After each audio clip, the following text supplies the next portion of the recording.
A difference of squares is a type of factoring that you can use when you have two terms in your expression and each of those terms is a perfect square. So let's go over some of our perfect squares. These are some of our perfect squares, but there are definitely some higher perfect squares. A number or a term multiplied by itself is a perfect square. Any variable squared is a perfect square, so x multiplied by itself is just x squared. And we know an expression is a difference of squares because we're going to have two terms, so a binomial, that are perfect squares, and there's going to be a minus sign in between. So two perfect squares are going to be subtracted. So here we do have a binomial. X squared is a perfect square, 4 is a perfect square, and they are being subtracted from each other. We have a minus sign in between. So to factor this, you need to square root each term. So you need to find the square root of x squared and 4. So we want to square root both terms, and I like to do this off to the side. So what multiplied by itself will give you x squared, and that's just x. And then what multiplied by itself gives you 4, well, that's just 2. So we're going to use those two terms to rewrite our original expression in factored form. And in this factored form, we're going to have two sets of brackets, and we're going to have an x and a 2 in those brackets, but the order is very important. And since x squared is the first term, we're going to have the square root of x squared first. So the square root of x squared was just x, so we're going to write x first. And then since 4 is your second term, we're going to write the square root of 4 next, so that's just 2.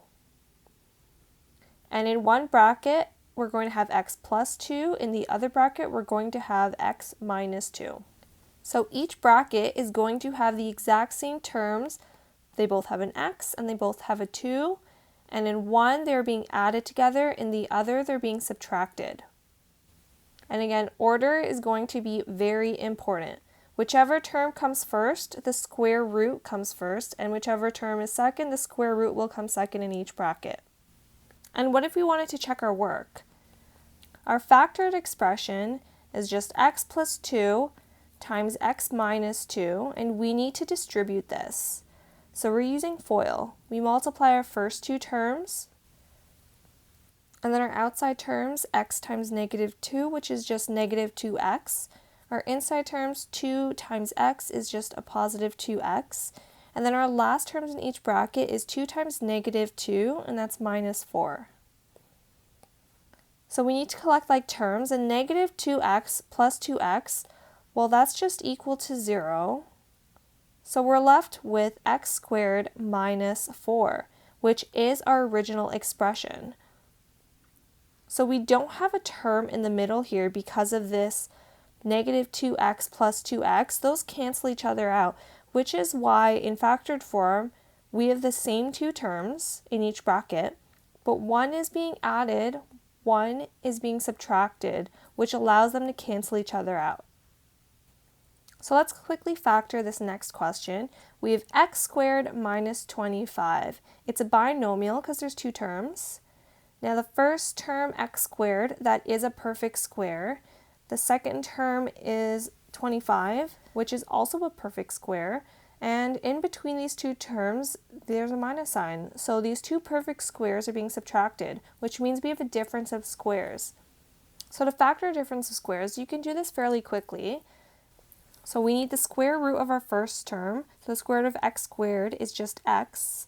And our second term, the square root of 25, is just 5. So these are our two terms that's going to go in each bracket. And in one bracket, we're adding them. In the other bracket, we're subtracting them.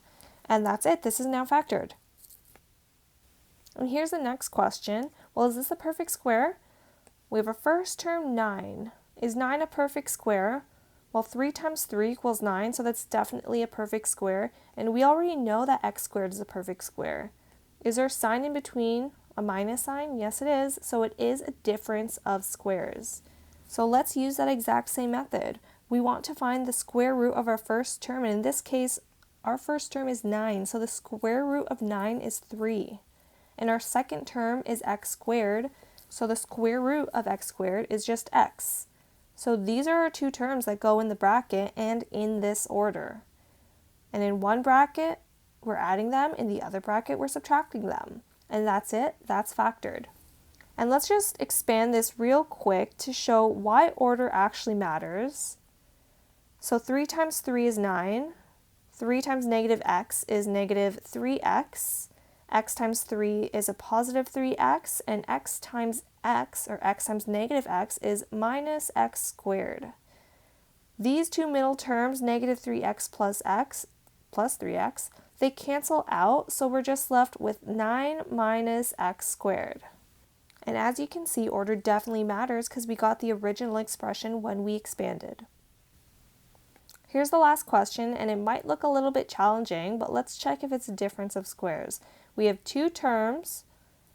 The first term, we have a 4 out front. We have a coefficient of 4, and 4 is definitely a perfect square. 2 times 2 gives us 4, so it's definitely a perfect square, and we know that x squared is a perfect square. So the whole first term is a perfect square.